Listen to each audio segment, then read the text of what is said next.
emotional about the hounding of the press and the paparazzi and how they were making her life miserable. So I think I did my job. Picture this.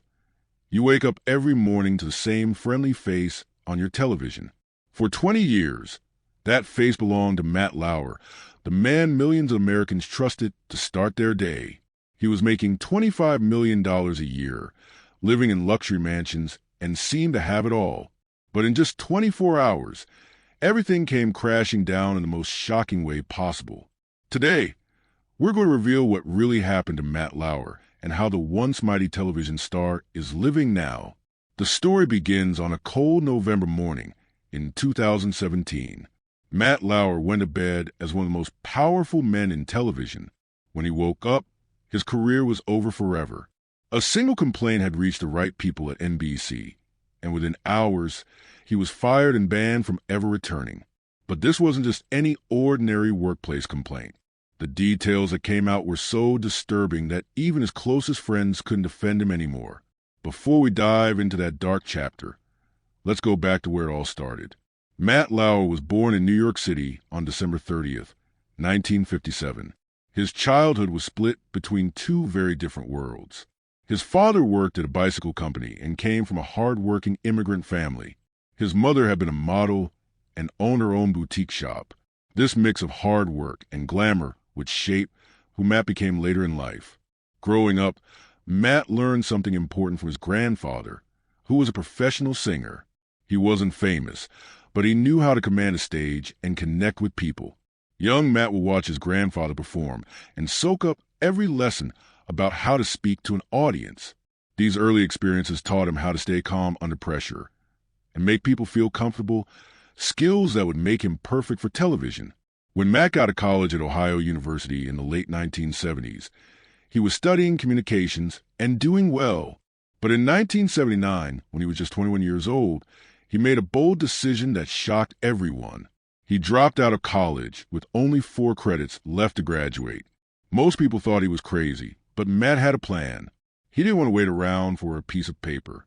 He wanted to get out there and start working in television right away. His first job was at a small television station in West Virginia. It wasn't glamorous at all. He was working behind the scenes as a news producer, doing all the grunt work that nobody wanted to do. But Matt wasn't just going through the motions. He worked harder than everyone else, stayed late, and made himself impossible to ignore.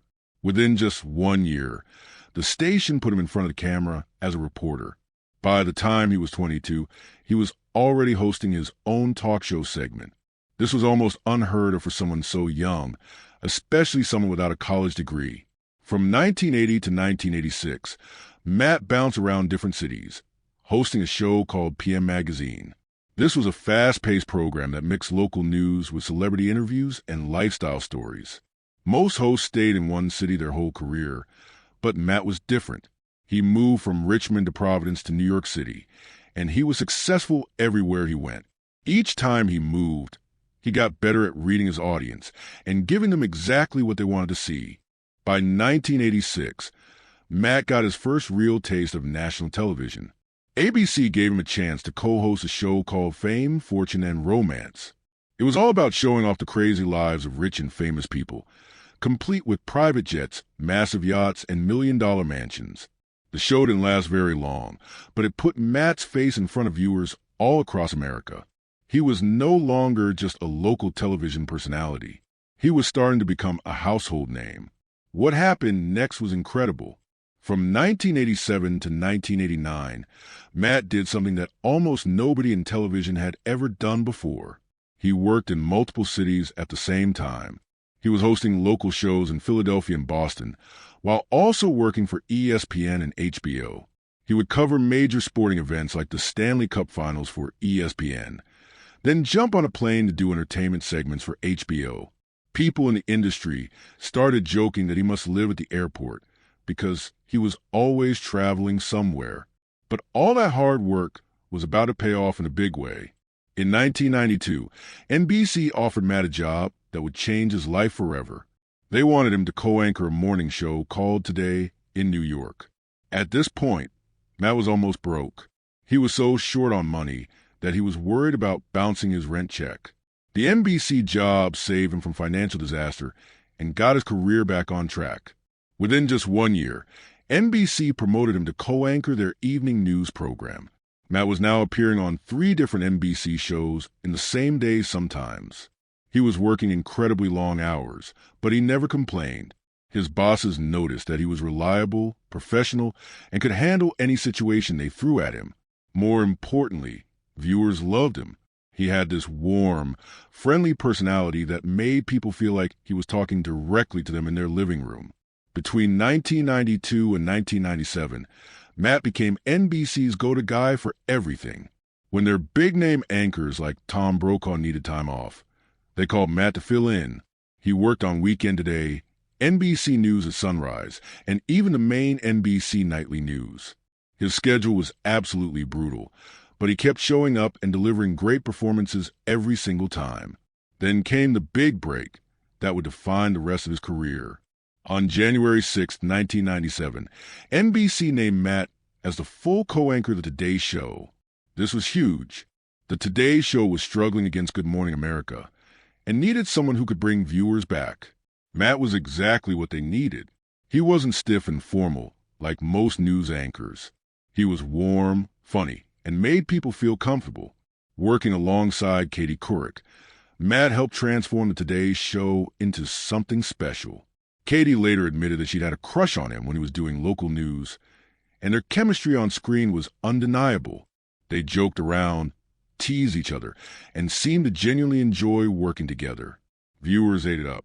Within 3 years, the Today Show was beating Good Morning America in the ratings again. But Matt wasn't just about light entertainment. When serious news broke, he showed he could handle that too. During the Oklahoma City bombing in 1995, he helped deliver the tragic news with the perfect balance of professionalism and compassion. He covered the O.J. Simpson trial, major political events, and international crises. Matt proved he could do both serious journalism and entertaining television, which made him incredibly valuable to NBC. In 1997, something interesting happened. Even though Matt was now a major television star, he still hadn't finished his college degree. He had dropped out of Ohio University almost 20 years earlier, just 4 credits short of graduating. The university invited him to come back and finish what he started. Instead of taking regular classes, Matt wrote a paper about how his television career related to his communication studies. That summer, at age 39, he finally walked across the stage with the class of 1997. He said later that getting his degree gave him more pride than many of his biggest career achievements. Matt's personal life was also moving fast during this time. In July 1997, he met a Dutch model named Annette Roque on a blind date. She was only 22 years old but was already successful, having modeled for Victoria's Secret and other major brands. Matt later admitted he didn't feel an instant connection on their first date. It took them about 2 months to even kiss. But when they decided to move forward, everything happened quickly. Just 5 months after meeting, they were married in October 1998 in a beautiful ceremony in the Hamptons. Their marriage became a media sensation. Here was one of America's most trusted television personalities, married to a stunning European model. They looked like the perfect couple, and when they started having children, they seemed to have the ideal family life. Their first child, Jack, was born in 2001. Their daughter, Romy, came along in 2003, and their youngest son, Tejas, was born in 2006. But behind the scenes, things weren't as perfect as they appeared. In 2006, while Annette was pregnant with their 3rd child, she shocked everyone by filing for divorce. The document she filed painted a very different picture of Matt than what the public saw on television. She accused him of mental abuse, emotional distress, and controlling behavior. She said he had extreme anger problems and tried to control every tiny detail of their lives. The timing couldn't have been worse. Here they were expecting their 3rd child, living in a beautiful home in the Hamptons, and presenting themselves as the